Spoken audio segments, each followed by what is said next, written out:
Alors, on va commencer. Je vous souhaite la bienvenue et je vous salue sur la réussite en enseignement supérieur. Le webinaire est intitulé Favoriser une intelligence artificielle inclusive et responsable pour la réussite de toutes les populations étudiantes en enseignement supérieur. Alors, je suis Karine Vieuxfort, la responsable scientifique et de la valorisation de la recherche à l'ORES, donc l'Observatoire sur la réussite en enseignement supérieur, et je serai l'animatrice du webinaire d'aujourd'hui. L'Observatoire sur la réussite en enseignement supérieur a au cœur de sa mission la réussite étudiante. L'ORES se veut être un lieu de convergence pour les acteurs et les actrices de l'enseignement supérieur où l'on valorise les savoirs actuels sur la réussite.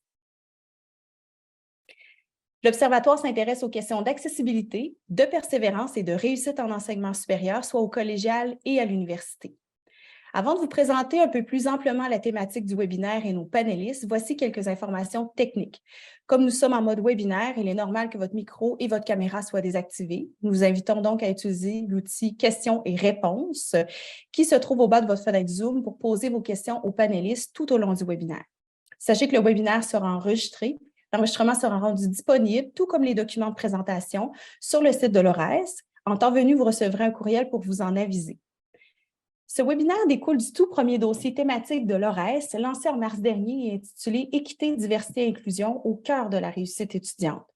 Dans ce dossier, la section prospective présente des défis émergents quant à l'utilisation grandissante de l'intelligence artificielle et des impacts potentiels sur l'accessibilité à l'enseignement supérieur pour toutes et tous.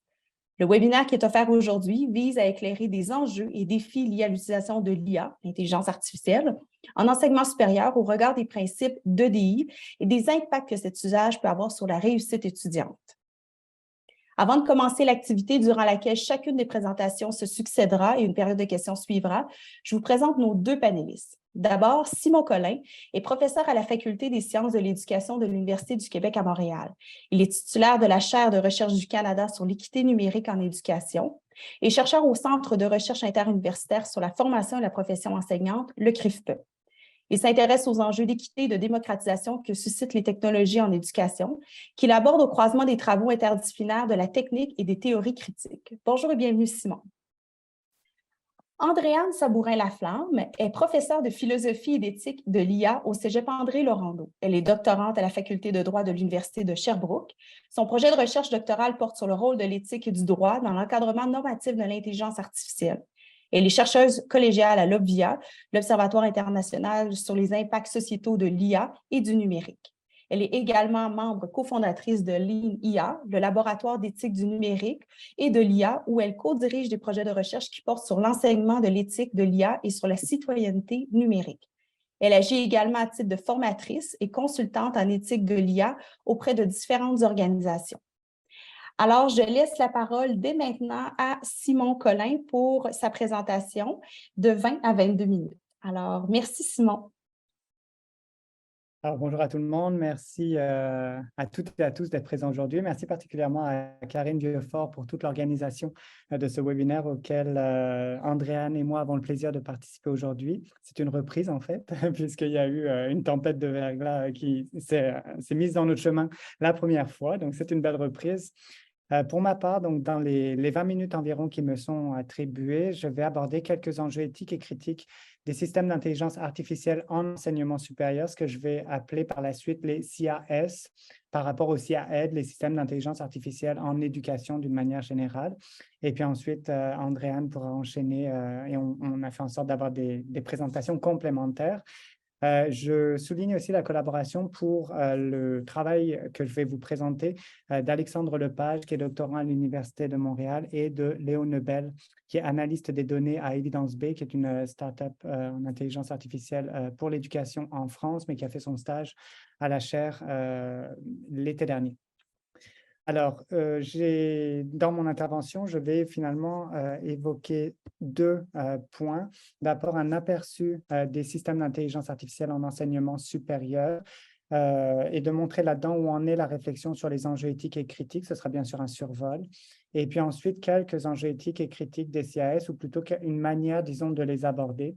Et puis ensuite, donc, Andréane pourra approfondir certains d'entre eux. Alors, sans trop de surprise, finalement, les CAS sont en plein essor ces dernières années. C'est pour ça aussi qu'on en parle de plus en plus. On voit effectivement de plus en plus de CAS et de CAED plus généralement, donc en éducation qui sont conçus et implantés dans le système scolaire à différents niveaux, que ce soit au niveau de la gestion, au niveau pédagogique dans la salle de classe ou autre.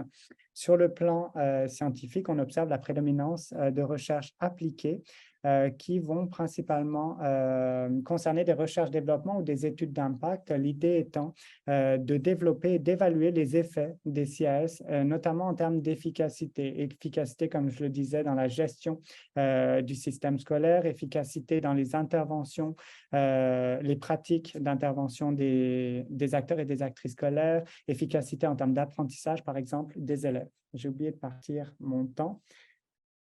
Je fais... Voilà, simplement pour me surveiller.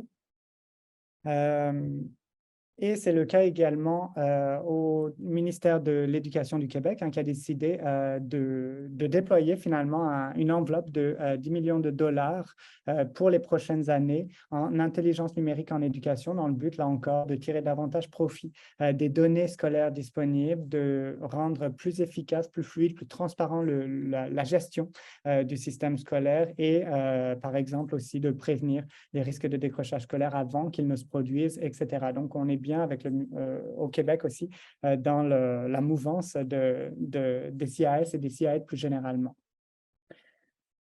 Alors, récemment, il y a de plus en plus d'attention qui a été portée aux enjeux éthiques et critiques qui accompagnent les CAS.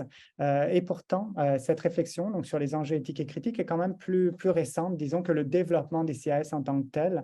D'ailleurs, dans sa revue de la littérature sur les CAS, donc en enseignement supérieur spécifiquement, Wacky Richter et ses collègues disent qu'un nombre étonnamment faible d'auteurs, seulement 2 sur 146 articles en 2019, se livre à une réflexion critique sur les implications éthiques, les défis et les risques liés à l'application de l'IA en éducation. Donc, on voit que la réflexion sur les enjeux éthiques et critiques est un peu plus récente, disons, que le développement des CAS en tant que tel.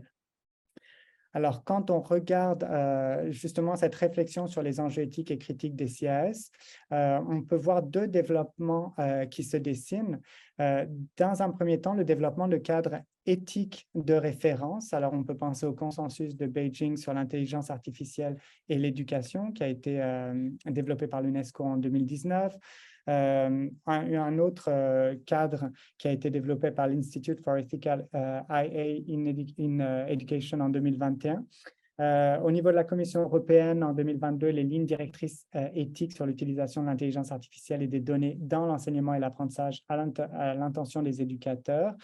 Et plus proche de nous, en fait même très proche, puisque Andréane y a participé, formé à l'éthique de l'IA en enseignement supérieur référentiel de compétences.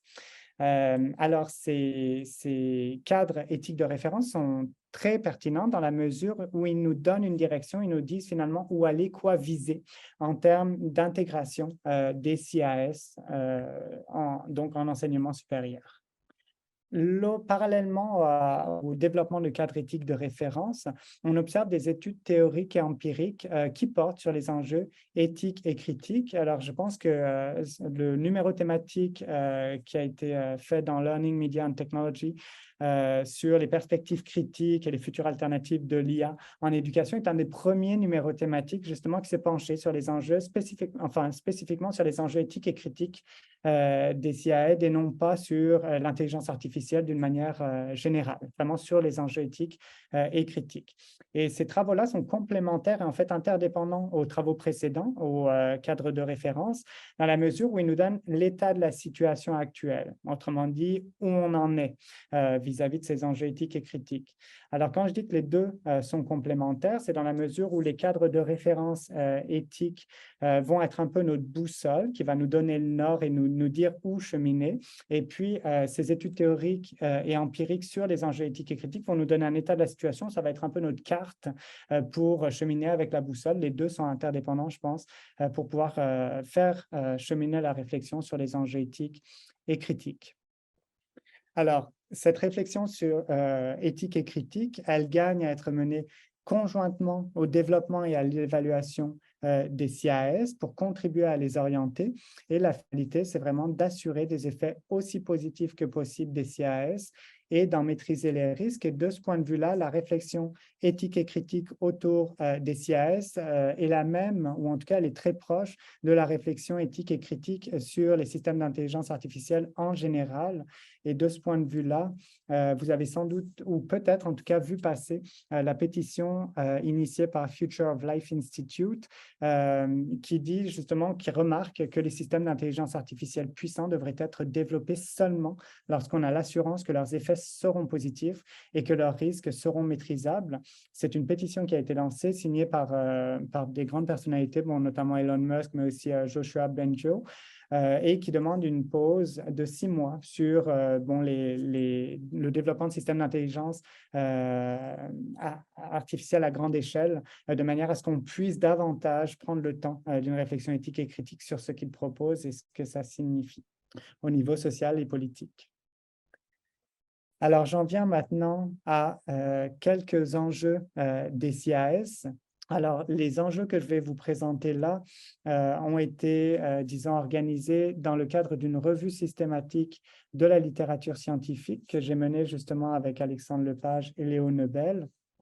Elle portait sur l'éducation en général, pas simplement sur l'enseignement supérieur, mais ça comprend l'enseignement supérieur. Et mis à part quelques différences, je pense que les enjeux se transposent bien d'un ordre d'enseignement à un autre. On a fait une revue systématique de la littérature. Il y a 58 documents qui ont été analysés, qui ont fait l'objet d'un codage par analyse de contenu et qui ont ensuite été regroupés par proximité de code de manière à faire émerger des grandes thématiques sous lesquelles positionner les enjeux éthiques et critiques qu'on a recensés. Alors, ça nous a amené à organiser, donc, ou en tout cas à identifier différents enjeux éthiques et critiques qu'on a regroupés sous des tensions. Alors, les tensions qu'on a trouvées sont finalement des relations entre certains aspects d'un système d'intelligence artificielle et de l'éducation qui peuvent potentiellement devenir problématiques si ces aspects-là ne sont pas arrimés l'un avec l'autre. Alors, ces tensions, disons, ne sont pas discordantes d'emblée, mais elles peuvent le devenir si elles ne sont pas anticipées et gérées en conséquence. Et chaque tension va donc être porteuse ou regrouper différents enjeux éthiques et critiques potentiels. Et ces enjeux éthiques et critiques sont donc seulement potentiels, mais ils peuvent devenir effectifs lorsque la relation entre les aspects de l'IA et de l'éducation devient justement discordante. Donc, l'idée d'une tension, c'est de pouvoir finalement identifier un nœud, de pouvoir l'anticiper, le gérer de manière à prévenir les enjeux éthiques et critiques qui pourraient se poser si la tension devait devenir discordante. Alors, avec cette explication en tête, on a identifié 6 tensions dans notre travail sous lesquelles on a classé les enjeux éthiques et critiques qu'on a identifiés. Alors, d'abord, tension entre la complexité des situations éducatives, leur singularité également, et la standardisation technique qu'impliquent les CIAS. Tension également entre l'agentivité des actrices éducatives et l'automatisation technique, là encore qu'impliquent les CIAS. Tension également entre justice scolaire et rationalité technique. Tension entre gouvernance scolaire et conception technique. Tension entre intelligibilité des actrices éducatives et opacité technique. Et puis finalement, tension entre dignité des actrices éducatives et exploitation des données qui est généralement impliquée dans le développement de systèmes d'intelligence artificielle comme on va pouvoir le voir. Alors, parmi ces tensions-là, il y en a 4 que je vais détailler davantage, puis 2 sur lesquelles je vais passer plus rapidement parce que Andréane va avoir l'occasion de les approfondir un peu. Donc, je vais principalement les survoler avant de donner la main à Andréane. Alors, la première tension en question, c'est celle de la complexité des situations éducatives par rapport aux standardisations techniques qu'impliquent les CIAS. Alors, le risque est pour un CIAS d'être mal adapté à la singularité de certains milieux scolaires ou de profils d'actrices éducatives, sachant que les milieux scolaires sont toujours singuliers, qu'il y en a toute une diversité, que donc la standardisation ne permet pas toujours de capturer cette diversité et cette singularité.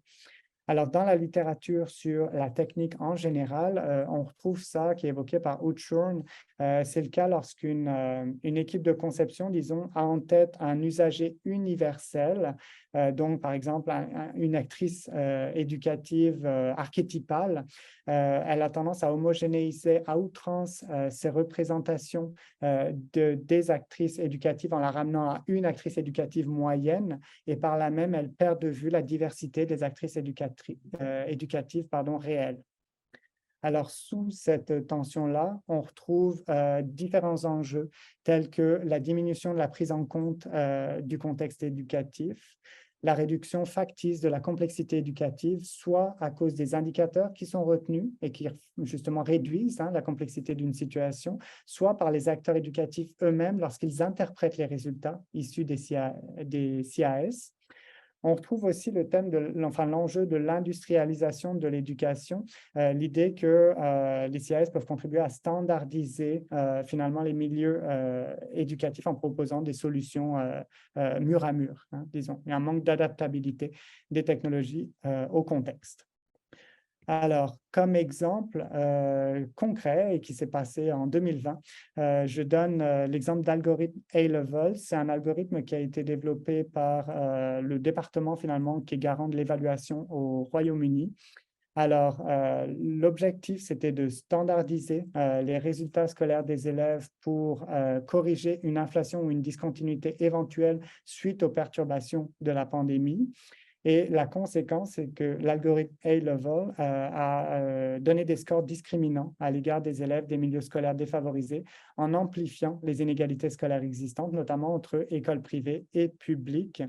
AO, qui a analysé finalement un peu le processus, et qui est l'auteur de l'article que je vous ai montré précédemment, dit que le problème a commencé lorsque les administrateurs en charge de l'examen ont perdu de vue le but ultime, donc d'apporter une correction aux notes, et ont poussé pour une standardisation à tout prix, standardisée tellement qu'il y a eu reproduction finalement des inégalités scolaires, en amplification des inégalités scolaires à l'œuvre.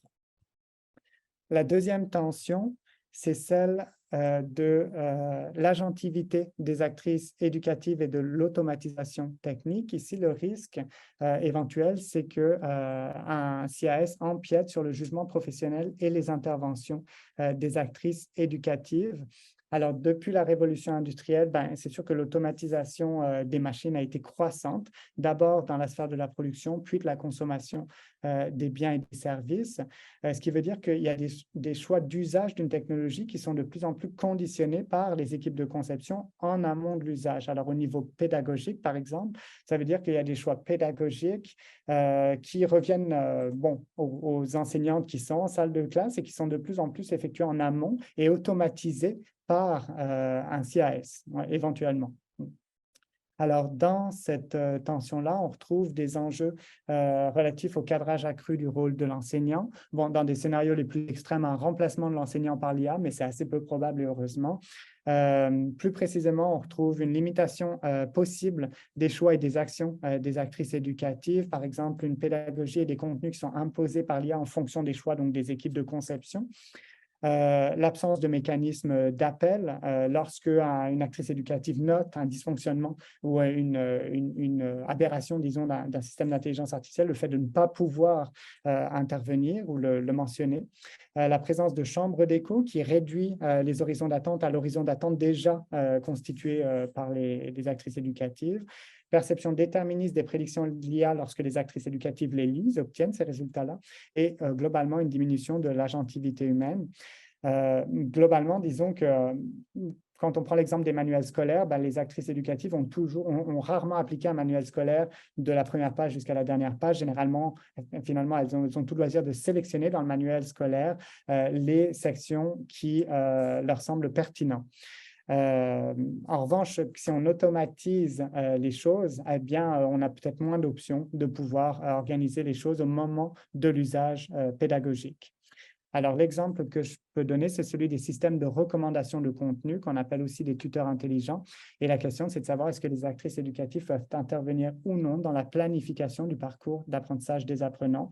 Il se peut qu'un système de recommandation de contenu estime, à partir des traces qu'il analyse, qu'un élève a complété son niveau et donc peut passer au suivant, alors qu'une actrice éducative pourrait penser que les compétences ne sont pas tout à fait développées et qu'elle aimerait le faire travailler davantage, ou au contraire, qu'elle estime que l'apprenant a déjà les compétences nécessaires, mais que le système de recommandation de contenu garde l'élève trop longtemps dans sur un même aspect de ses compétences. La troisième tension qu'on a fait émerger pour organiser les enjeux éthiques et critiques, c'est celle de l'intelligibilité des actrices éducatives par rapport à l'opacité technique. Alors ici, le risque est pour les actrices éducatives d'être entravées dans leur évaluation de la pertinence éducative des CAS. Ici, c'est la métaphore des technologies comme boîte noire qu'on peut utiliser. Le fait qu'une technologie, lorsqu'on l'utilise, est vraiment un tout, c'est une unité qu'il est des fois difficile d'ouvrir et de déconstruire pour comprendre comment elle fonctionne. Donc, il peut y avoir d'une part un manque de transparence concernant les processus computationnels mis en œuvre. On ne sait pas les choix qui ont été faits par les équipes de conception et leurs implications au niveau du traitement des situations éducatives des élèves. Il peut y avoir aussi, ajouté à cela, un manque d'explicabilité des processus computationnels et des résultats obtenus, notamment dans le cadre des algorithmes non supervisés qui proposent des fois des résultats à partir de processus computationnels qui n'ont pas été déterminés par les équipes de conception elles-mêmes et donc sont difficiles à expliquer après coup. Alors, sous cette tension-là, on va voir notamment des enjeux de manque de transparence quant à la présence de l'intelligence artificielle, c'est-à-dire que, par exemple, pour les robots conversationnels, le fait qu'on pense parler à un humain alors que c'est un robot, manque de transparence sur les données qui sont utilisées pour alimenter les systèmes d'intelligence artificielle, manque de transparence quant à l'interprétation et l'usage des résultats, avec la difficulté à expliquer les résultats des techniques d'intelligence artificielle, ce qui peut susciter un manque de confiance de la part des utilisateurs ou au contraire une confiance aveugle vis-à-vis des résultats qui sont donnés, faute de les comprendre ou de pouvoir les comprendre. Et puis finalement, on rentre là-dedans aussi le manque de preuves d'efficacité pédagogique. On ne sait pas si ça a un effet ou pas, mais on l'utilise quand même. Et l'exemple que je peux donner ici, je le tire du livre de Livingstone et de son collègue en 2016 qui s'appelle The Class et qui ont étudié entre autres dans leur livre un système de gestion de comportement qui avait été implanté dans une école au Royaume-Uni. Alors, ce système de gestion de comportement-là, les enseignants devaient l'utiliser pour flaguer, excusez le mauvais français, les comportements inappropriés des élèves, sauf qu'ils n'arrivaient pas à remplir le système de gestion de comportement en même temps qu'ils animaient la salle de classe, contrairement à avant où ils intervenaient, ils faisaient de la gestion de classe en même temps qu'ils enseignaient. Là, ils ont tendance à remplir le système de gestion de comportement à la fin du cours parce qu'ils n'arrivent pas à enseigner et remplir le système de gestion de comportement. De sorte que les élèves sont finalement flagués dans le système par les enseignants, mais sans qu'ils soient nécessairement au courant. Et au bout d'un moment, le système, donc, les élèves sont convoqués par la direction de l'établissement pour une suite répétée de problèmes de comportement en salle de classe pour lesquels ils n'ont pas été prévenus et sans même le souvenir du comportement qui est fautif. Donc, c'est par exemple le genre de problème qui peut se poser si on utilise éventuellement donc des systèmes de gestion des comportements et qui diminuent un peu l'agentivité des acteurs éducatifs. La quatrième tension, et j'accélère, c'est la tension entre la dignité des actrices éducatives et l'exploitation des données. C'est une tension qu'on connaît bien, en tout cas qui est bien documentée, bien médiatisée. Le risque ici, c'est de manipuler les actrices éducatives et de détourner leurs informations vers d'autres finalités que des finalités éducatives. Alors, c'est sûr que les développements techniques actuels reposent sur la collecte, le traitement et l'interprétation d'un nombre massif de données et qu'on assiste à une multiplication des controverses concernant une mauvaise utilisation, une utilisation déficiente ou une usurpation même des données des élèves, des enseignants, etc. Alors, on retrouve dans cette tension-là toutes les questions liées au consentement, absence de demande de consentement, impossibilité de retirer son consentement, consentement factice, etc.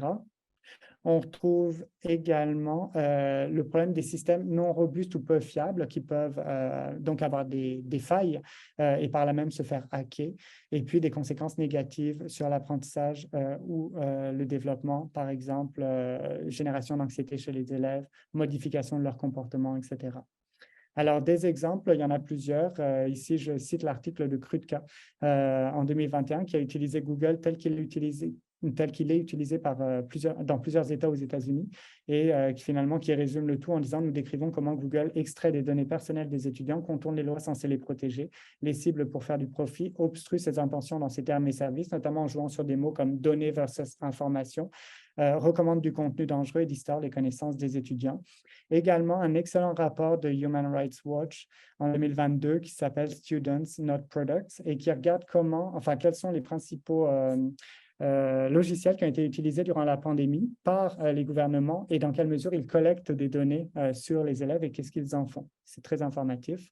Et globalement, donc, beaucoup de logiciels, effectivement, collectent des données, beaucoup d'autres en donnent pour profiler des publicités, même en dehors de l'usage du logiciel en question.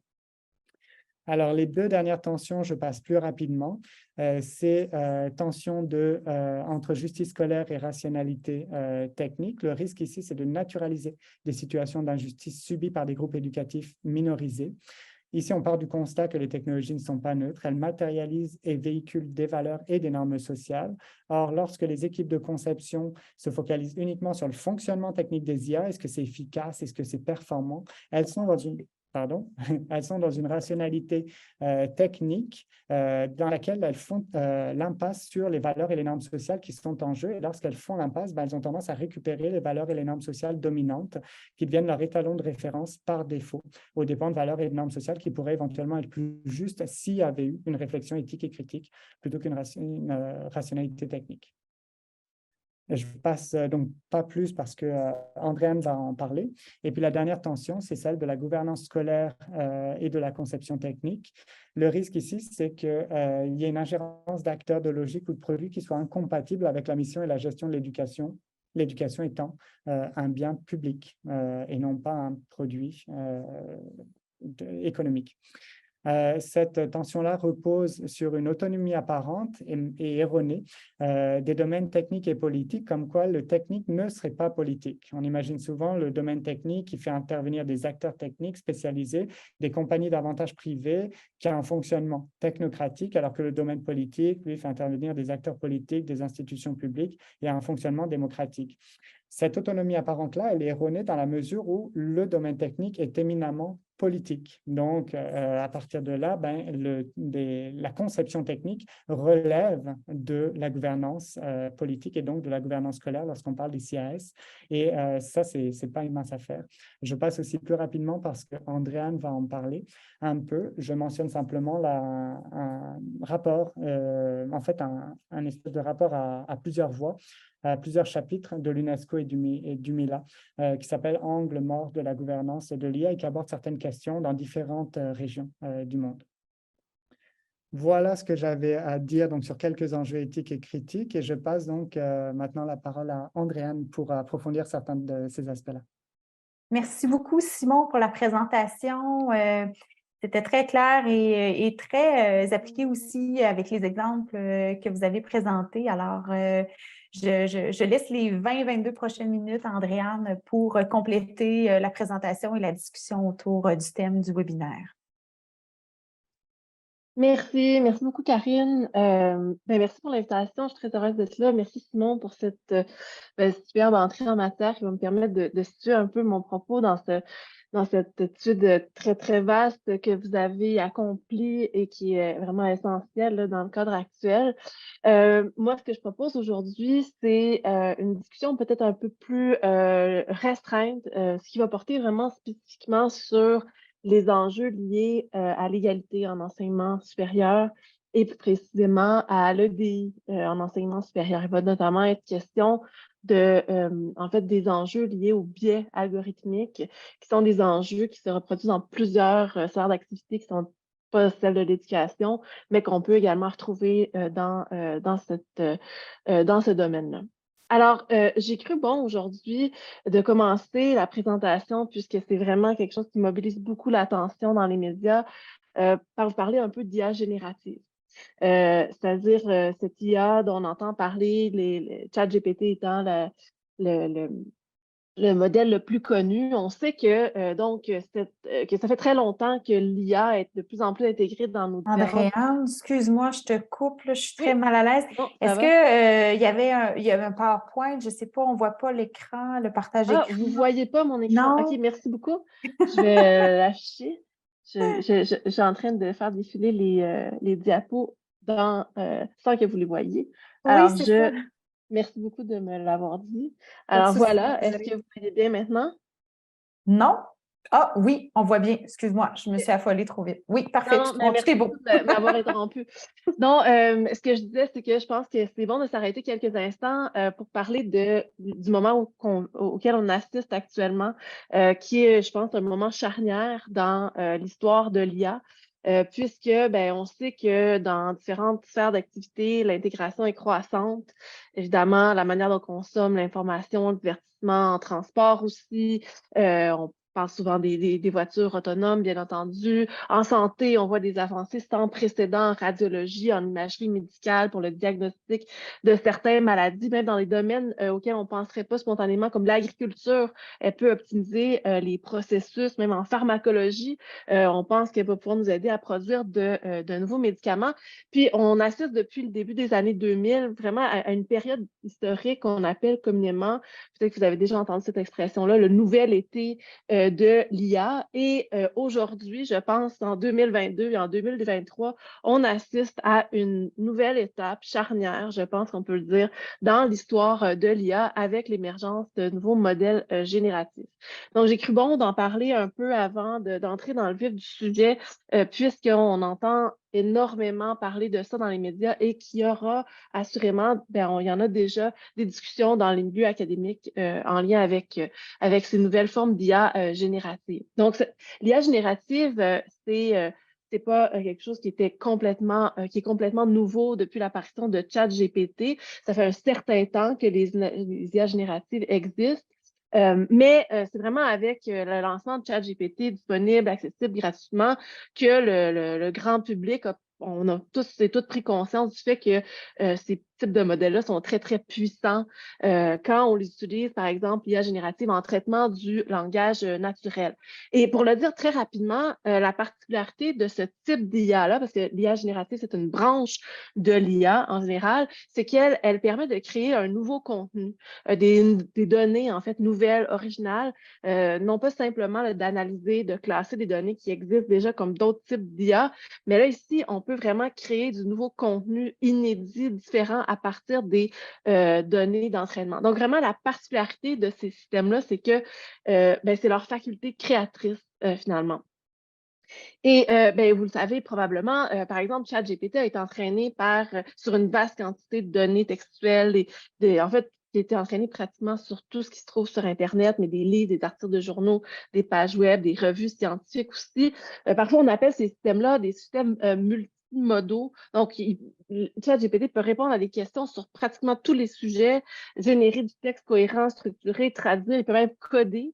Et donc, on assiste récemment à vraiment une course à l'IA générative, donc vraiment à une accélération du développement des modèles extrêmement performants. Donc, il y a ChatGPT, il y a maintenant GPT-4, la nouvelle version de ChatGPT, qui est capable d'accomplir des tâches qu'on pensait jusqu'à récemment qui étaient absolument impossibles d'automatiser. Pour donner quelques exemples, on sait que GPT-4 a passé haut la main les admissions pour les grandes universités américaines, les SATs. Il a passé les examens d'entrée aux écoles de droit, les LSAT. Il a passé même l'examen du barreau. Même chose pour les examens standardisés en médecine, en psychologie. Il parle plus de 20 langues, même si c'est plus performant en anglais. Et donc, vraiment, on voit ce modèle-là qui est extrêmement performant, mais ce qu'on voit aussi, c'est une course à l'IA générative, un rythme de développement fulgurant. Plusieurs même font une analogie avec la course à l'armement pendant la guerre froide, là, tellement le rythme est soutenu. Et évidemment, on en a vu plusieurs autres modèles qui nous ont été présentés, non seulement des modèles qui traitent du texte, mais aussi des images et du contenu audio et même du contenu vidéo. Donc, évidemment, ces outils-là vont être disponibles et il va y avoir des versions qui vont pouvoir être intégrées dans nos établissements d'enseignement. Il va y avoir des produits et des services qui vont nous être proposés qui utilisent cette IA générative. Et il faut le dire, il y a eu plusieurs dissensions même dans les équipes de développement avant que ces systèmes-là soient diffusés, soient lancés. On sait que, par exemple, il y avait plusieurs dissensions internes chez Microsoft ou Google avant, par exemple, le lancement du robot conversationnel de Bing. Simon en parlait récemment, ben, il y a plusieurs personnes qui voient tout ça avec un peu d'appréhension et de crainte.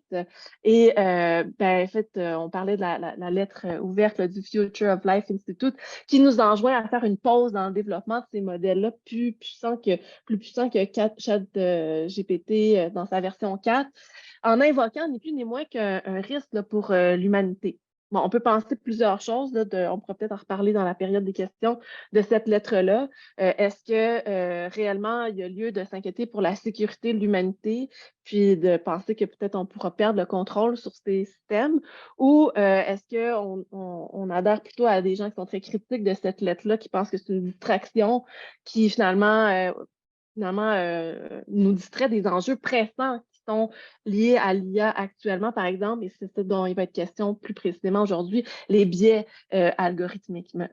Donc, voilà pour la petite mise en bouche, si on peut dire, avant d'entrer dans le vif du sujet, qui est l'intégration de l'IA en enseignement supérieur. Comme je le disais, ben, puis Simon, évidemment, on a parlé aussi, il y a une déferlante de produits, de services aussi éducatifs qui font appel à l'IA, qui arrivent à toute allure, qui cognent aux portes de nos établissements d'enseignement qui sont proposés.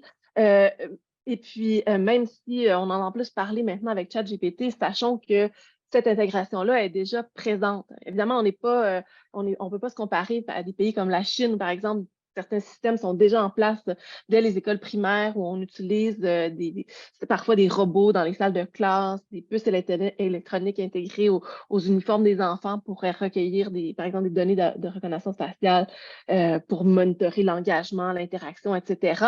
Mais tout de même, ben, ça avance à une vitesse fulgurante et il y a une volonté, Simon le disait, de l'intégrer de manière plus rapide. Ceci étant dit, on peut penser que l'intégration de l'IA en enseignement, en éducation, puis en enseignement supérieur peut vraiment laisser présager des possibilités qui sont inédites. Par exemple, on peut penser à l'enseignement personnalisé ou adapté, à la correction, la rétroaction personnalisée. Et à la prédiction du risque de réussite. Parce que l'IA permet en fait de générer des modèles statistiques qui permettent d'analyser une grande série de données, puis de détecter des motifs, des relations qui peuvent être utilisées pour pour prédire plutôt des résultats futurs, pour établir des profils. Et évidemment, il y a beaucoup d'engouement pour les possibilités offertes par l'IA par rapport à la personnalisation de l'expérience de l'apprentissage, parce que il y a certaines approches qui pensent que en fait, l'IA peut permettre possiblement de rendre compte des besoins spécifiques des individus, par exemple, des compétences, des défis spécifiques de chaque personne, possiblement d'adapter le rythme au contenu. En fait, on pense, c'est un discours qu'on entend souvent, que certaines personnes pensent que l'IA peut favoriser finalement l'accessibilité à l'éducation. Maintenant, et je vais passer peut-être plus rapidement là, sur les différents systèmes qui existent en enseignement supérieur, puisque Simon en a parlé, mais je vais le dire très rapidement. Ça va comme je le disais, de systèmes d'enseignement adaptatif personnalisé, de systèmes de tutorat intelligent, d'évaluation automatique, mais aussi de systèmes qui peuvent être utilisés à l'extérieur des salles de classe. On pense par exemple à des systèmes de prédiction de réussite ou d'échec. Ça existe déjà, il y a des projets pilotes en ce moment dans les collèges québécois qui visent à cibler les étudiants en difficulté dans l'objectif de leur proposer des ressources adaptées à leur situation. Donc, ces systèmes-là existent déjà. Les robots conversationnels, on en a parlé aussi. Il y a eu, à un moment donné, un projet pilote là, en 2021, je ne sais pas si c'est encore en cours, mais par exemple, au cégep de Chicoutimi-Rimouski, il y avait un robot un robot conversationnel qui était utilisé pour informer, conseiller les étudiants, les orienter vers des ressources appropriées s'ils sont en difficulté. Et tout ça, évidemment, ça suscite toutes sortes de questions, hein, quand on pense, par exemple, au dérapage qu'on a vu avec les robots conversationnels récemment, par exemple, quand, par exemple, le robot conversationnel de Bing, associé donc au moteur de recherche, justement, Bing, s'est mis à inciter, dans un article qui a d'ailleurs été traduit dans la presse récemment, inciter ce journaliste-là à quitter sa femme, on peut le dire, donc fait part d'intentions malveillantes par rapport aux humains. Et donc, on voit qu'il y a toutes sortes de dangers là, avec ces robots conversationnels. Un autre cas qui a fait les manchettes aussi, très tragique en fait, où un robot conversationnel aurait incité un père de famille à s'enlever la vie. Il y a aussi d'autres cas où des robots conversationnels, selon certains utilisateurs, auraient ni plus ni moins harcelé sexuellement les utilisateurs. Donc, on peut évidemment penser qu'il faut être très prudent par rapport à ces enjeux. Maintenant, passons peut-être à l'enjeu plus spécifique qui est celui de l'équité, la diversité et l'inclusion en enseignement supérieur. Comme c'est la thématique retenue pour le webinaire, je vais m'y consacrer là, pour les prochaines minutes. Donc, peut-être juste pour rappel, hein, on sait que c'est des valeurs donc, qui prennent appui sur le cadre légal des droits fondamentaux, plus précisément sur l'article 10 de la Charte québécoise des droits et libertés de la personne, l'article 15 de la Charte canadienne des droits et libertés de la personne. Et l'idéologie derrière les EDI, c'est d'aller plus loin que le droit formel à l'égalité et de s'intéresser donc sur les conditions qui peuvent favoriser ou au contraire nuire à l'égal accès aux ressources, aux opportunités, donc ça c'est évidemment l'équité, à la valorisation des différences des perspectives de chacun, à la diversité et à la création d'environnements qui sont favorables où tous et toutes peuvent se sentir valorisés et respectés. Et donc, ce qu'on souhaite faire dans l'idéologie EDI, c'est d'aborder les obstacles systémiques qui se dressent contre un accès égal ou équitable aux ressources. Et donc, il faut reconnaître d'abord qu'il y a des inégalités sociales, puis qu'il faut agir, l'idée étant qu'il faut agir activement pour les combattre. Et donc, il faut je pense, prendre conscience de ce contexte-là en enseignement en général, mais en enseignement supérieur, pour évaluer l'impact de l'intégration des systèmes d'IA sur justement l'EDI dans un contexte. Et on peut se demander, en fait, est-ce que c'est un mariage heureux, l'IA et l'EDI en enseignement supérieur? À première vue, je l'ai indiqué d'emblée, ça peut sembler effectivement être intéressant, puisque l'IA peut permettre une approche personnalisée, adaptée aux besoins, aux situations diversifiées des personnes. Et donc, je cite le consensus de Beijing dont Simon a parlé plus tôt, dans lequel, même s'il introduit plusieurs nuances là, par rapport à ces idées-là, tout de même, ce qui est dit, c'est que on considère que l'IA peut permettre d'améliorer l'accès à l'éducation aux personnes plus vulnérables. Elle peut permettre de relever certains défis, comme celui de répondre adéquatement aux besoins différents, diversifiés des personnes et d'interagir ou plutôt d'agir, de répondre à ces besoins-là en temps réel. Mais il faut tout de même garder en tête que il y a, malgré ces possibilités-là, plusieurs risques qui sont associés à l'utilisation de l'IA qui sont abondamment documentés. Et j'aimerais peut-être revenir avant de parler des risques de biais et de discrimination algorithmique sur un thème dont il a été question un peu plus tôt, celui de la neutralité technologique, qui est en fait un mythe tenace.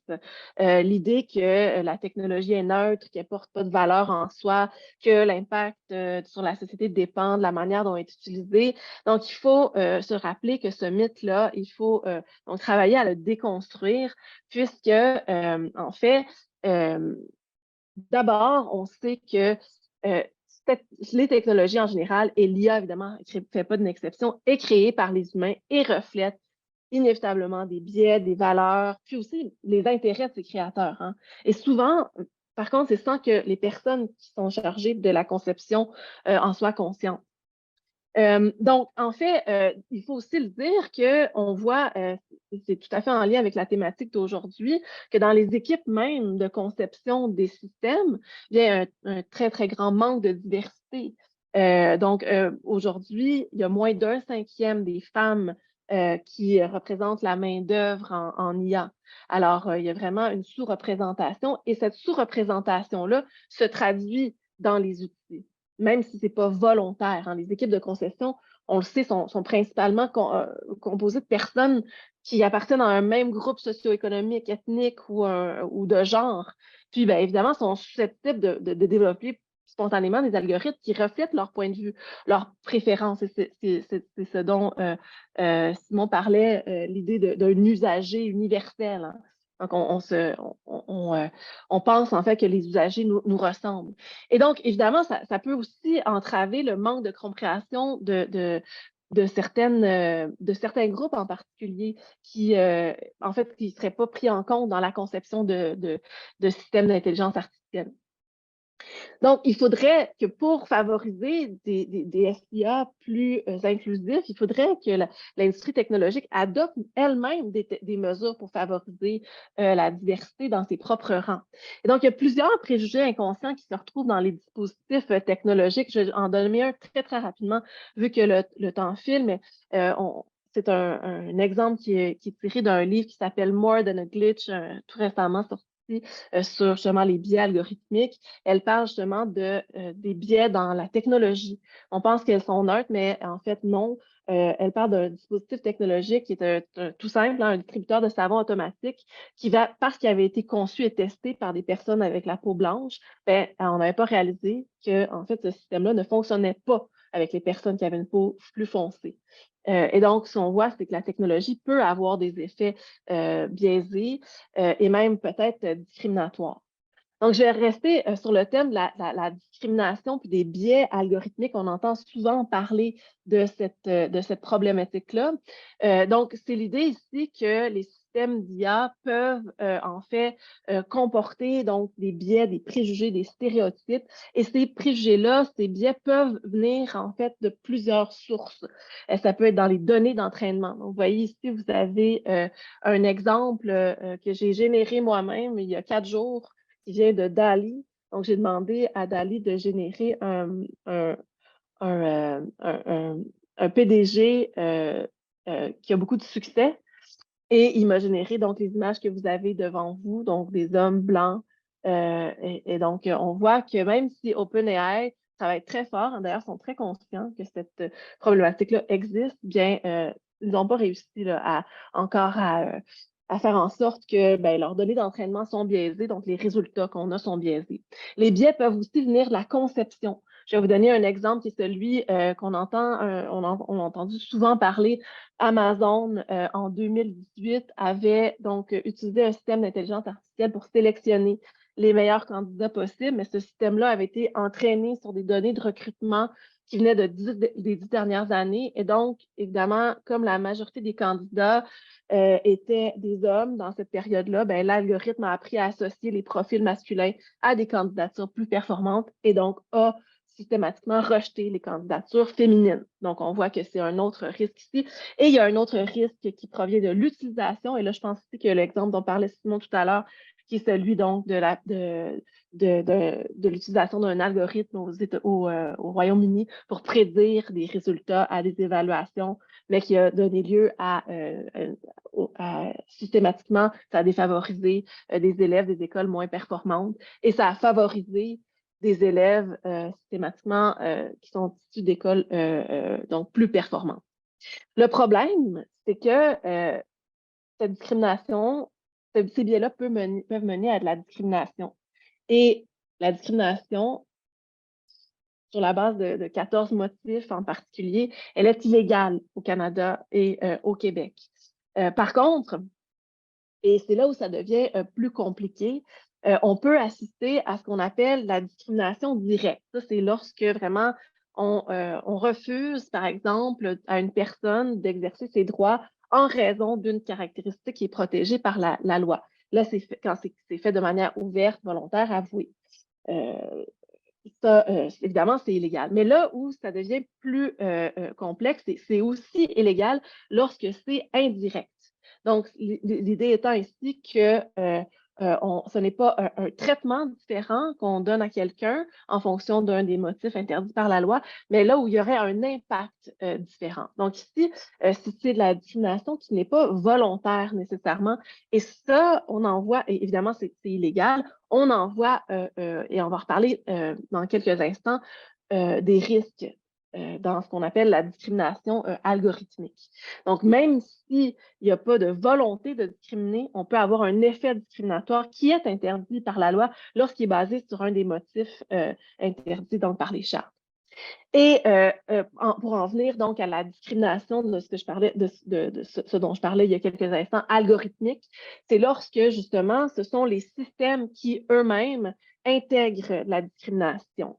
Et cette discrimination-là, elle peut être directe, le plus souvent, elle est indirecte, où on voit aussi, puis on pourra peut-être en reparler dans la période de questions, de ce qu'on appelle la discrimination par proxy. C'est-à-dire que lorsque ce n'est pas un motif qui est prescrit par les chartes qui est utilisé pour discriminer la personne, mais c'est un motif intermédiaire. Par exemple, ça pourrait être le code postal. Le code postal qui agirait comme un intermédiaire pour discriminer une personne en vertu de son origine ethnique, puisqu'elle habiterait dans un quartier, par exemple, à majorité afro-américaine. Bon, je pense à un exemple aux États-Unis en particulier qui a été dénoncé puis qui a été donc déterminé comme étant illégal. Très difficile à identifier. Pourquoi? Parce que les gens qui sont possiblement victimes de discrimination, ben, souvent ne le savent pas. Et en plus de ça, c'est extrêmement difficile d'identifier la source de la discrimination parce que les systèmes sont opaques. Et en plus de ça, c'est extrêmement difficile de les prouver. Hein. C'est vraiment en droit, on a le problème, même si c'est illégal, c'est réellement le problème de la preuve qui pose un enjeu particulier parce qu'on n'arrive pas, vu que les systèmes ne sont pas donc transparents, on n'arrive pas à déterminer la cause ni à prouver qu'on a été victime de discrimination. Donc, il y a vraiment ici, je pense qu'on peut le dire, un vide, ben, il n'y a pas un vide juridique puisque c'est interdit par la loi, mais il faut donc adapter évidemment ce cadre-là pour permettre d'éviter ce type de problème. Et je vais terminer vraiment rapidement puisque le temps donc est écoulé, mais le problème souvent auquel on fait référence en lien justement avec la difficulté d'identifier la source de ces biais et cette discrimination-là, c'est le problème de la boîte noire. L'idée étant qu'on a des systèmes tellement complexes qui sont capables de s'améliorer eux-mêmes en fait, on n'arrive pas réellement, même les spécialistes n'arrivent pas réellement à savoir exactement comment l'algorithme fait pour passer du point A au point B, que ce soit pour évaluer une copie d'un étudiant ou que ce soit pour identifier un élève à risque, on ne saura pas vraiment précisément quels sont les critères qui ont permis d'arriver là. Évidemment, ça entraîne toutes sortes de problèmes en lien avec le fait de retracer ce cheminement-là, mais aussi dans le cas où une personne aurait vécu un préjudice, qui est responsable et comment est-ce qu'on peut trouver justement la source et donc comment réparer, c'est la question de la redevabilité, comment réparer donc ce préjudice-là qui a été subi. Je vais m'arrêter ici, même si j'aurais pu continuer pendant très longtemps, mais... Andréane, tu peux prendre 5 minutes pour compléter, il n'y a pas de souci, là, vas-y. OK, bien formidable, alors je vais continuer. Parce que en fait, j'allais en venir à avant de conclure, une autre thématique que je pense qui est absolument essentielle, surtout avec l'utilisation, et je pense qu'il y a plusieurs personnes qui sont en train d'assister à ce webinaire sont particulièrement préoccupées par rapport à ça. Donc, outre la question des biais, et là, on parle plutôt des systèmes, en fait, génératifs, mais pas exclusivement. Ce qu'on peut voir, c'est que, donc, évidemment, je parlais de l'enjeu de la boîte noire, mais c'est aussi un problème lorsque on voit qu'en fait, il y a peut-être des résultats qui sont biaisés ou discriminatoires, mais lorsqu'ils sont peut-être erronés. Et ça, c'est une autre thématique que je pense qui est un peu connexe à ce dont il a été question, le risque, en fait, de désinformation. On sait que, par exemple, vous avez peut-être déjà fait des expériences vous-même avec ChatGPT ou si vous avez accepté de payer 20 $ par mois GPT-4. Même GPT-4 est aussi un aussi un bon menteur compulsif que son petit frère. Parce que son grand frère, je devrais dire plutôt, parce que souvent, et c'est le terme qu'on utilise technique, ces systèmes-là vont halluciner. Donc, qu'est-ce que ça veut dire quand ils hallucinent? C'est qu'ils produisent des informations qui sont fausses, mais c'est là où ça devient intéressant. Elles ont une apparence plausible. Elles ont une apparence plausible. Alors déjà, on vit dans une ère où on a de la difficulté dans les médias à distinguer le vrai du faux. On a ces algorithmes-là qui génèrent du texte qui semble vrai. Et tout ça est encore plus problématique lorsqu'on prend conscience du fait que, et c'est abondamment documenté en psychologie, on est tous victimes de ce qu'on appelle le biais d'automatisation, c'est-à-dire le fait de systématiquement ou de manière spontanée, faire davantage confiance à la machine qu'à son propre jugement. Donc, évidemment, ça, c'est un problème pour les personnes étudiantes qui vont utiliser ces systèmes-là, mais aussi pour les professeurs. Donc, on a accolé cette caractéristique-là à ce qu'on appelle les grands modèles de langage, les Large Language Models en anglais, dans un article dont vous avez la référence un petit peu plus bas. On a, si vous voulez, on considère que ces systèmes-là sont ce qu'on peut appeler des perroquets stochastiques. C'est-à-dire que des perroquets au sens où ils répètent simplement ce qu'ils ont appris de manière créative et apparemment intelligente, mais ils répètent, et ça, je pense que c'est une chose qu'il faut garder en tête, c'est l'idée que ces systèmes-là, leur objectif, c'est de prédire un texte. C'est de prédire le texte qui est le plus pertinent. Et donc, il n'y a pas du tout de référence à ce qui est vrai ou faux. On parle d'une question de probabilité ici, et donc cette probabilité-là est basée sur les données d'entraînement. Donc, l'idée étant ici qu'on met de l'accent sur le fait que ces modèles-là vont répéter en combinant des informations qu'ils ont apprises, mais sans pour comprendre là, le sens profond, le contexte derrière ces informations. Et donc c'est un enjeu vraiment considérable en éducation, puisque la question des sources est cruciale. En santé, évidemment, aussi, mais en éducation, encore plus. Et là, je vais vraiment terminer rapidement en 30 secondes. Qu'est-ce qu'on fait? Le problème, c'est qu'il existe plusieurs cadres éthiques qui peuvent nous permettre de guider l'utilisation de ces systèmes-là. Il y en existe qui sont spécifiquement dédiés à l'éducation. Et donc, c'est, je pense, un pas dans la bonne direction. Donc, par contre, pour ce qui est du droit, on est en pleine discussion actuellement.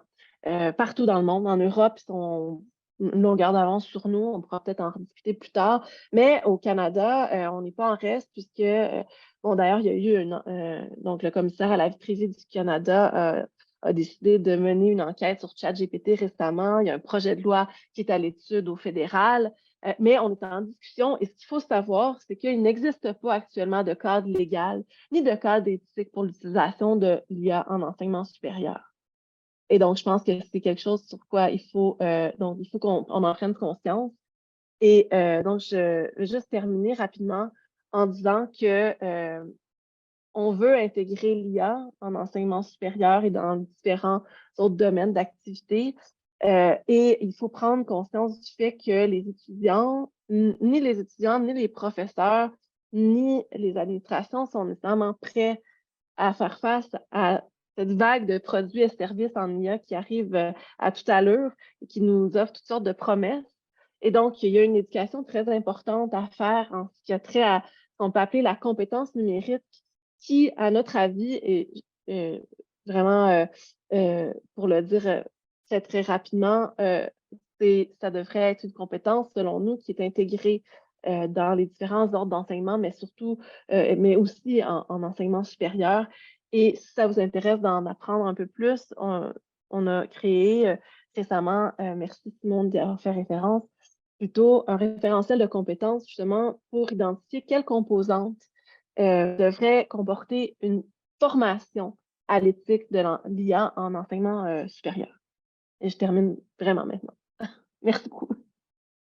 Merci beaucoup, Andréane, pour la présentation là, fort intéressante. Et on sentait toute la passion dans la présentation, alors c'est bien correct. Donc, on va poursuivre avec une période de questions d'environ 25 minutes. Donc, je commencerai d'abord par vous poser une question peut-être qui fait du pouce avec ce qu'Andréane a dit en conclusion de sa présentation par rapport à l'éducation numérique, toute la question des compétences en littératie numérique aussi. On a une question, donc, quelles recommandations auriez-vous pour aider l'ensemble des enseignants du corps enseignant professoral à être plus outillés pour aborder l'intelligence artificielle dans leur domaine d'enseignement? Je vous laisse prendre la parole librement. Vous êtes deux, ça devrait bien aller, je pense. Mais je peux répondre. Évidemment, moi, je ne suis pas une spécialiste de l'éducation, alors je ne vais pas m'aventurer sur ce terrain. Mon collègue pourra le faire beaucoup mieux que moi. Moi, par contre, je suis spécialiste de l'éthique et donc, je suis convaincue qu'il y a un travail important à faire aussi, non seulement pour les étudiants, mais aussi pour les professeurs, puis pour l'ensemble, en fait, de la communauté collégiale, pour qu'on puisse être outillé pour faire face justement à ces propositions de services qui vont nous être offertes là, rapidement dans les prochains mois. Il y a vraiment une effervescence. On va nous proposer toutes sortes de possibilités. Et donc, il faut qu'on soit formé et assez rapidement, mais je vais introduire quand même un bémol. C'est sûr que, puis là, c'est peut-être mon passé syndical qui refait surface, mais c'est sûr qu'il faut aussi prendre conscience du fait que les enseignants, les professeurs sont surchargés déjà et que, évidemment, de faire ce pas-là pour pouvoir justement avoir une distance puis un regard critique par rapport aux technologies, ça prend du temps aussi. Donc, il faut être conscient de cette réalité-là. Merci, Andréane. Simon? Oui, pour compléter ce que disait Andréane, effectivement, les enseignants, les actrices éducatives, d'une manière générale, ont peu de temps. Et par ailleurs, il y a aussi un problème d'expertise qui se pose avec l'intelligence artificielle parce que souvent, les acteurs des milieux scolaires ont peu l'expertise technique nécessaire pour pouvoir interroger. Mais ça n'empêche pas de poser des questions. Notamment aux équipes de conception qui sont souvent en éducation assez proches des milieux éducatifs et très à l'écoute justement des préoccupations des acteurs. Alors, je dirais poser des questions sur justement les données collectées, sur la manière dont elles sont traitées, sur comment interpréter les résultats. Je pense que poser les questions, ça ne peut jamais être un mal. Ensuite, de manière plus structurée, je pense qu'il y a aussi des guides de plus en plus qui développent des formules autour des ateliers délibératifs, qui peut être une occasion de co-formation à la fois des élèves et des équipes enseignantes sur justement à partir des questions qui sont posées.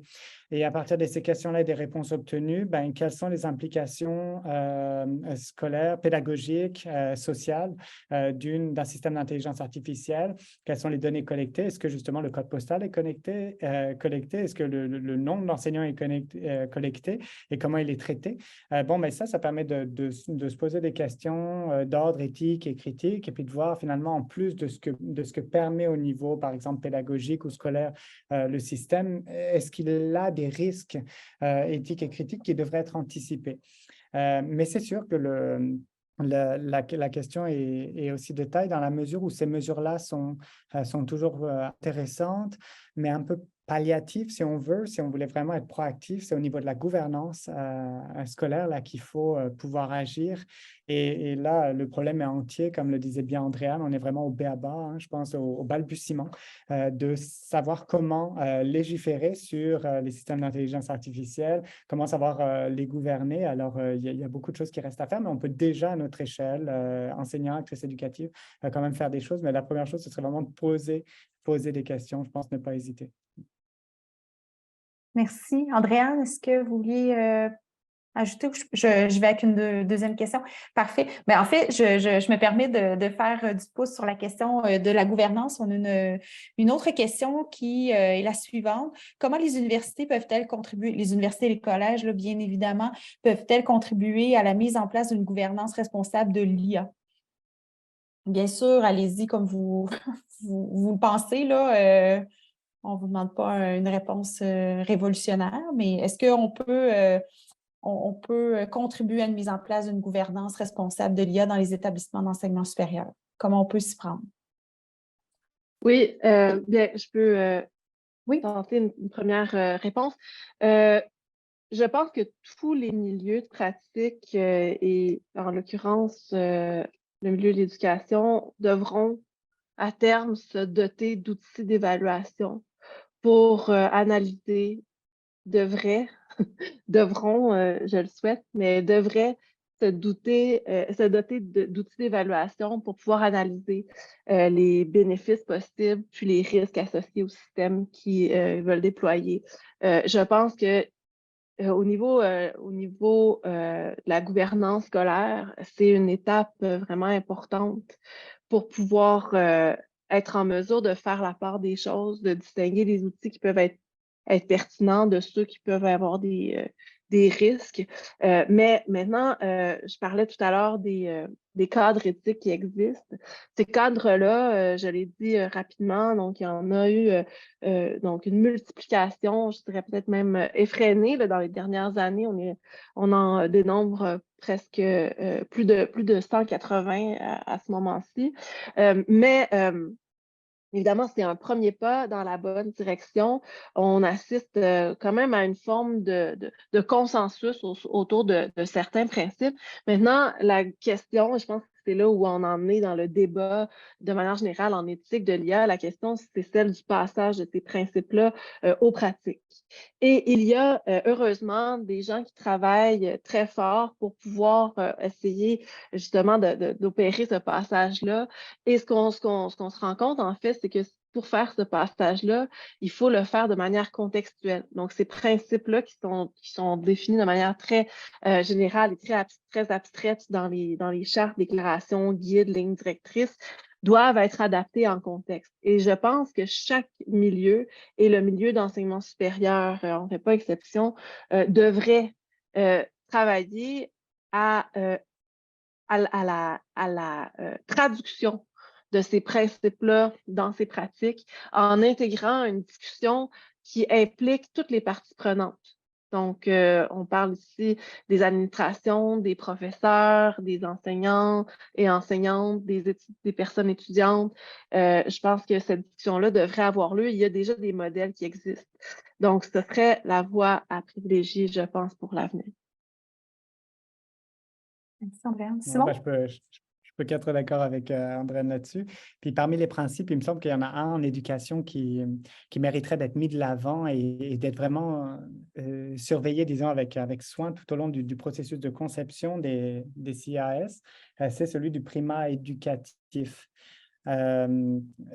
Dans la mesure où les technologies, toutes technologies qu'on intègre finalement en éducation, en enseignement supérieur, etc., on le fait normalement parce que ça apporte une plus-value à l'éducation, parce que c'est compatible avec sa mission, avec son mandat, que ce soit au niveau de la gestion du système, au niveau des pratiques pédagogiques, au niveau des pratiques d'apprentissage, etc.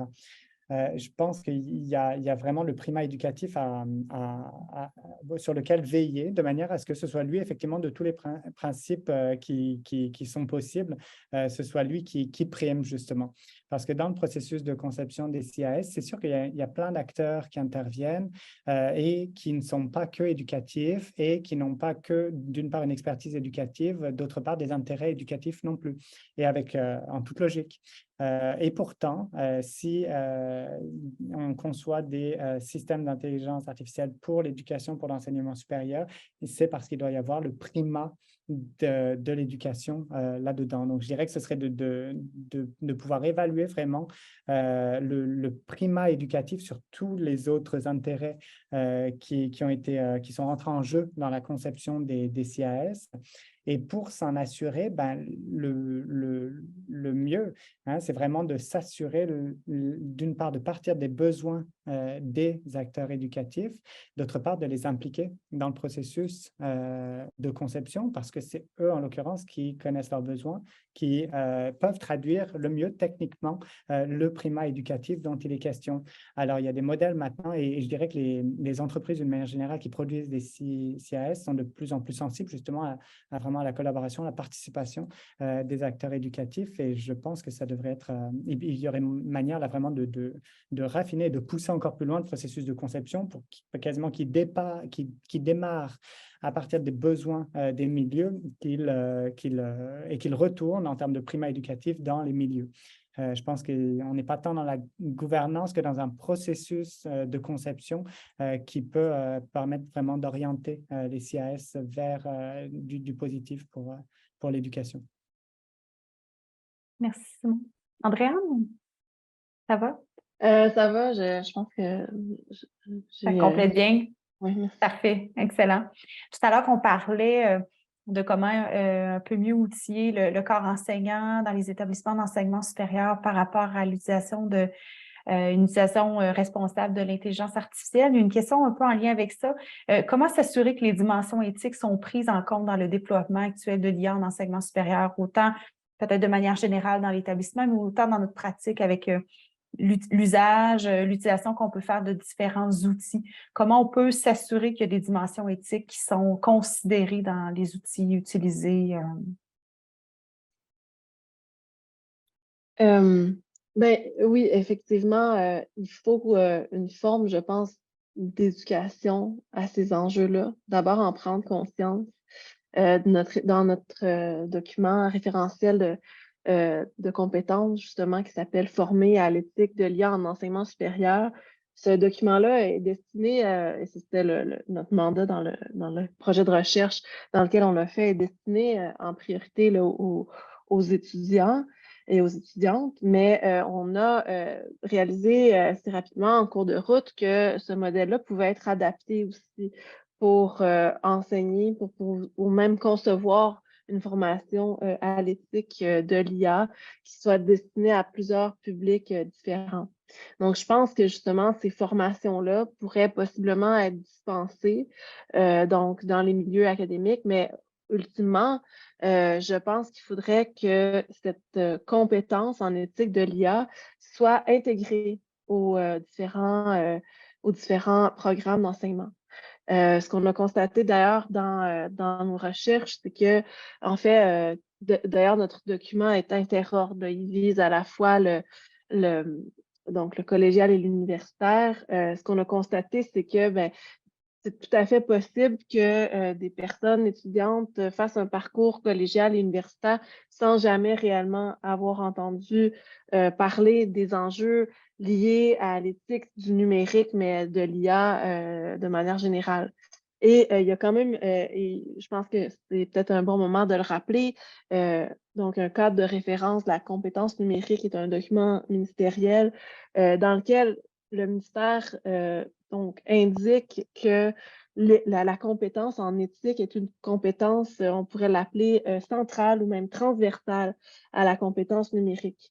Et donc, le fait que cette compétence-là ne soit pas présente nécessairement dans les différents cursus académiques fait un problème. Le fait de pouvoir les intégrer, même si tout le monde le sait, la machine, donc le bateau est très difficile à faire changer de cap pour les établissements d'enseignement. C'est très long, les refontes de programmes. Il y aurait des choses à faire en ce sens-là. Merci. Bon. Oui, ben, c'est ça, bien sûr, le point de départ, là, Andréane l'a bien dit, c'est la formation, la sensibilisation déjà à ces enjeux-là, parce qu'on pourrait croire effectivement, puis on le croit encore trop, je trouve, dans nos discours communs sur les technologies qu'elles sont neutres, et donc il n'y a pas lieu de réfléchir justement à leur dimension éthique et critique, et c'est souvent malheureusement lorsqu'il y a controverse qu'on rétropédale et qu'on se dit « Ah zut, il y avait des enjeux éthiques et critiques, effectivement, qu'on n'a pas anticipé. » Donc, ce serait vraiment de former, de sensibiliser à ça. Puis, une fois effectivement qu'on a formé, sensibilisé à ça, ben, il faut avoir les espaces collectifs pour y réfléchir sur des systèmes d'intelligence artificielle donnés, disons. Et puis, de ce point de vue-là, ben, je reviens un peu sur le point que je faisais. Les concepts, les acteurs éducatifs, pour ma part, n'ont pas à être spécialistes et à pouvoir juger de manière autonome des aspects techniques et de leur traduction éthique et critique. Donc, les concepteurs et les conceptrices sont partie prenante, je pense, dans cette réflexion-là pour pouvoir expliquer comment fonctionne en toute transparence la machine, qu'est-ce qui est collecté, qu'est-ce qui n'est pas, comment c'est traité, quelles sont les retombées, etc. Et en collaboration avec les usagers, à partir de là, de pouvoir aider aussi les actrices éducatives à penser, à réfléchir à ces enjeux éthiques et critiques, je pense. Je pense que c'est comme ça que ça peut le mieux se passer. Donc, formation, sensibilisation, puis ensuite des espaces pour pouvoir en discuter sur des systèmes d'intelligence artificielle donnés avant qu'ils intègrent les salles de classe, les systèmes éducatifs, donc avant qu'ils génèrent des controverses éventuelles. Et en disant ça, là, je ne veux pas avoir l'impression que, comment dire, de vilainiser les concepteurs de systèmes d'intelligence artificielle. Je fais des recherches avec certaines entreprises de technologie éducative au Québec qui généralement sont des personnes qui viennent des milieux éducatifs, qui les connaissent bien, qui ont justement des besoins qui ont émané de leur pratique et qui sont en lien étroit avec des acteurs du milieu. Mais c'est généralement des entreprises petite échelle, locales, bien pertinentes parce que bien implantées sur un besoin particulier dans un contexte particulier. On n'est donc pas du tout dans les GAFAM, etc., parce que le problème vient souvent davantage de là, notamment en termes de collecte de données et puis de tout ça.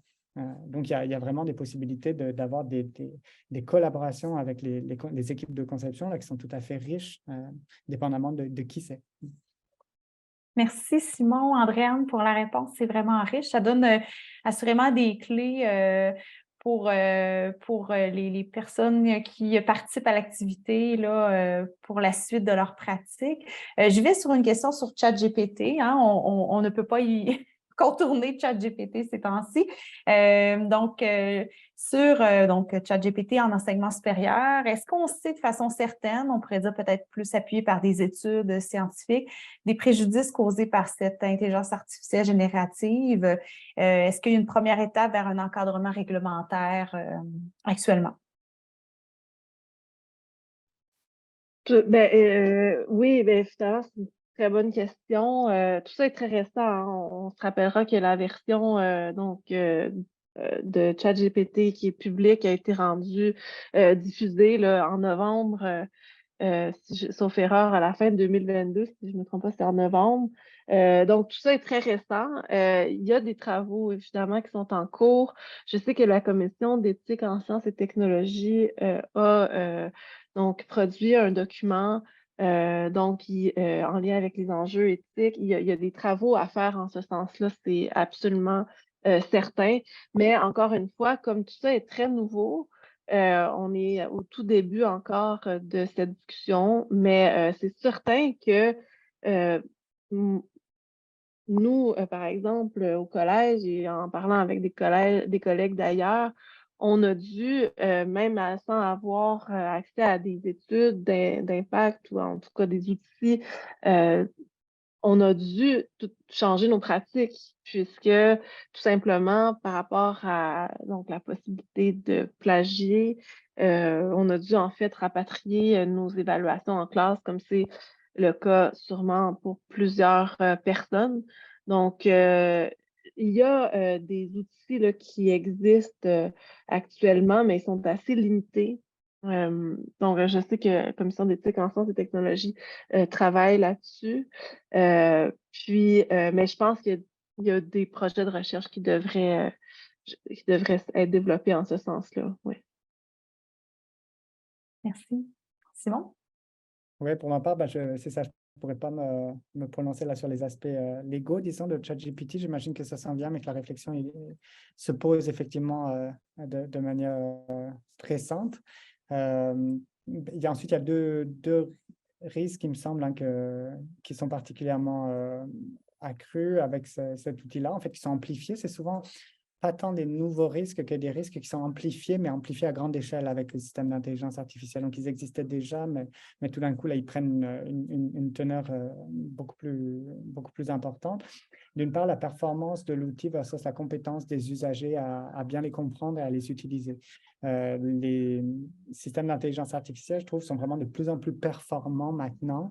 Et si justement on n'a pas la compétence qu'il faut pour bien les utiliser, pour bien comprendre leurs limites aussi, alors effectivement on peut rentrer là glisser dans des mauvais usages ou en tout cas tomber dans certaines dérives là très facilement. Au niveau éducatif, par exemple, c'est sûr que l'outil est extrêmement performant, par exemple, au niveau linguistique. Si le but, c'est de développer des compétences linguistiques chez les élèves avec ChatGPT, je me demande comment on va le faire parce que ChatGPT va a priori tout faire, puis l'élève aura qu'à rentrer ses choses, puis il corrigera des fautes. Bon, ça pose des questions comme ça, puis ça en pose à tous les niveaux, entre la performance et la compétence des usagers. Puis l'autre point, c'est vraiment les utilisations davantage malveillantes qui sont possibles d'outils qui sont très puissants, notamment en termes de génération de fausses informations ou autres, avec des risques éducatifs, bien sûr, mais des risques aussi démocratiques. En 2016, pour les élections américaines, Cambridge Analytica arrivait déjà à partir des informations des gens sur Facebook à diagnostiquer finalement leur sensibilité politique, à fournir du contenu qui allait activer cette sensibilité politique plutôt d'un bord ou de l'autre de l'échiquier politique. Tu sais, démocratiquement, là, c'est pas rien parce qu'on se dit, OK, alors est-ce qu'on est encore dans un vote libre et éclairé?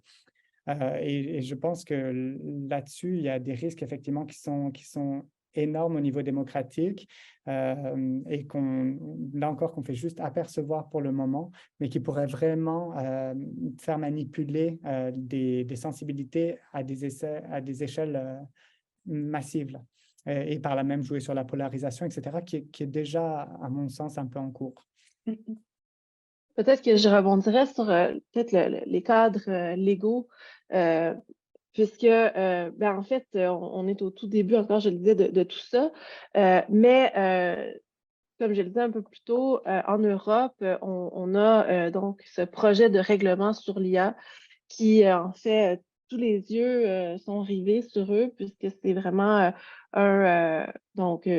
ce sont les pionniers là, en ce qui a trait à l'encadrement législatif de l'IA. Donc, on est en discussion actuellement. Et là, on a un problème, en fait, dans ces discussions-là, puisque l'approche qui avait été retenue par la Commission européenne, c'est une approche qui fonctionne par l'évaluation des systèmes selon les risques qui vont possiblement auxquels ils sont associés. Et ce qu'on a tenté de faire, c'est d'associer différents types de systèmes selon leur utilisation à un niveau de risque en particulier. Et là, on a un problème majeur puisque les IA génératives ou générales rentrent pas dans ces catégories. Et là, en fait, il y a toutes sortes de représentations politiques, des ONG aussi, pour que l'Union européenne, la Commission européenne plutôt, donc intègre ces systèmes d'IA qu'on appelle généraux ou tantôt je les ai appelés multimodaux, donc à leur projet de loi. Mais pour l'instant, l'approche législative qu'ils ont adoptée, c'est pas une approche qui permet d'intégrer ça. Donc, je pense que ça va retarder les discussions. Même chose pour le projet de loi C-27 au Canada. On est encore en discussion, mais il n'y a pas réellement encore d'intégration de ces systèmes-là généraux, même s'il y a actuellement, comme je le disais tout à l'heure, une enquête du commissaire à la vie privée du Canada sur ChatGPT. Et certains pays l'ont interdit. Par exemple, l'Italie a interdit donc sur son territoire ChatGPT en invoquant qu'il contrevenait à leur règlement général sur la protection des données, qui est une loi justement qui vise à encadrer la protection des renseignements personnels. Mais à ma connaissance, c'est le seul pays qui a interdit ChatGPT sur son territoire. Merci. Avant de conclure, j'aimerais vous entendre peut-être chacun, peut-être pour quelques secondes, une minute, là, libre à vous, là, mais pour le mot de la fin, en fait, quelles seraient les idées clés à retenir pour conclure ce webinaire qui est sur le thème de l'équité, la diversité, l'inclusion, l'intelligence artificielle, les biais, les impacts que ça peut avoir sur la réussite étudiante en enseignement supérieur. Donc, quelles seraient les idées, quelques idées sur lesquelles vous aimeriez laisser les personnes participantes à l'activité, là, comme un peu pour la suite de leur pratique? L'exercice est difficile, mais je veux bien me lancer. Oui, c'est pas obligé d'être je- exhaustif, là, quelques idées comme ça. Non, ça ne sera vraiment pas. À la fois, je pense que ce qu'on connaît de l'histoire de la technique en général, c'est que la technique laissée à elle-même dans ses développements techniques par certains groupes qui ont des intérêts donnés, etc., conduit assez vite justement à des dérives éthiques et critiques, hein. Alors, je pense qu'il y a vraiment une nécessité de réguler davantage les développements techniques d'une manière ou d'une autre. Et de ce point de vue-là, il ne s'agit pas, je pense, de refuser, puis je l'ai dit, puis Andréane l'a bien dit, il ne s'agit pas de refuser les développements techniques actuels, il s'agit simplement de les accompagner d'une réflexion éthique et critique dès la conception et jusqu'aux usages, de manière à pouvoir s'assurer qu'on en tire le mieux, puis surtout qu'on évite le pire. Alors, je pense que être contre ces développements-là, ça ne fait pas plus avancer la réflexion. Par contre, il y a vraiment nécessité d'une réflexion éthique et critique dès le départ, dès la conception et jusqu'aux usages, et si possible, si possible, ensuite ancré dans des institutions, donc en matière de gouvernance, parce que la technique laissée à elle-même, elle peut aller dans toutes les directions, mais elle va rarement juste vers le meilleur. Merci, Simon. Andréane? Oui, un peu dans ce sens-là, je dirais, un peu comme je le répète, mais que je l'ai dit d'entrée de jeu, je pense qu'on vit un moment charnière actuellement dans l'histoire de l'IA avec ces IA génératives qui vont rapidement être intégrées dans d'autres outils avec lesquels on travaille quotidiennement. Le projet de Microsoft, c'est d'intégrer Copilot, donc un outil d'IA dans la suite Office. Donc, on parle d'une IA générative dans Word, dans PowerPoint, dans Excel. Ça va transformer, si ça s'avère, et tout indique que ce sera le cas, ça va transformer assez radicalement nos manières de travailler, nos manières même peut-être de penser, de cogiter. Je pense qu'il faut qu'on ait une réflexion là-dessus. Et ces développements-là, les cadres législatifs ne seront pas prêts. C'est trop lent. Peut-être qu'il va y avoir une avancée. J'ai bien peur que ça prenne, comme Simon disait, un événement.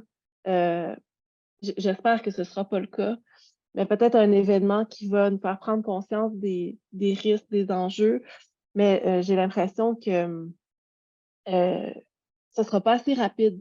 Et donc, entre-temps, même si on a absolument besoin de ces règlements-là, il faut que, je pense, le milieu de l'éducation, on se rappelle de la mission éducative qui habite donc nos établissements d'enseignement, puis qu'on s'assure avec des outils d'évaluation, puis des personnes qui ont une expertise dans le domaine et des ressources aussi, j'insiste là-dessus, que ces outils-là servent les objectifs puis la mission éducative et que ce ne soit pas l'inverse.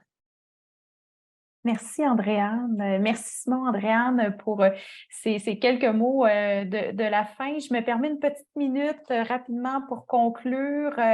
On aurait pu continuer à en discuter, là, j'en suis certaine, pendant encore plusieurs minutes, voire des heures, mais ceci a une fin.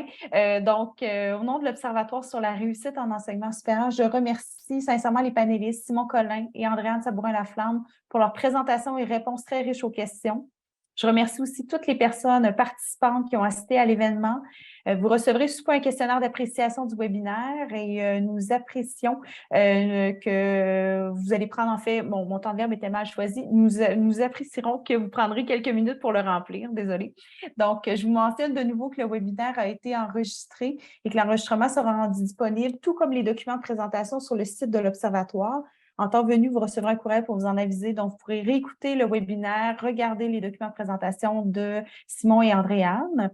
Et je vous invite à nous suivre sur les médias sociaux, à consulter notre tout nouveau site web, à vous inscrire à notre infolettre. Et ne manquez pas notre prochaine activité, notre prochain webinaire intitulé « À qui appartient la responsabilité de promouvoir l'équité, la diversité et l'inclusion au sein des établissements d'enseignement supérieur ». Ce webinaire aura lieu le 2 mai prochain de 10h30 à midi. Donc, les inscriptions sont en cours et l'événement est gratuit, ouvert à tous et toutes. Alors, je vous remercie sincèrement et je vous souhaite une belle fin de journée. Au revoir. Merci, au revoir. Merci.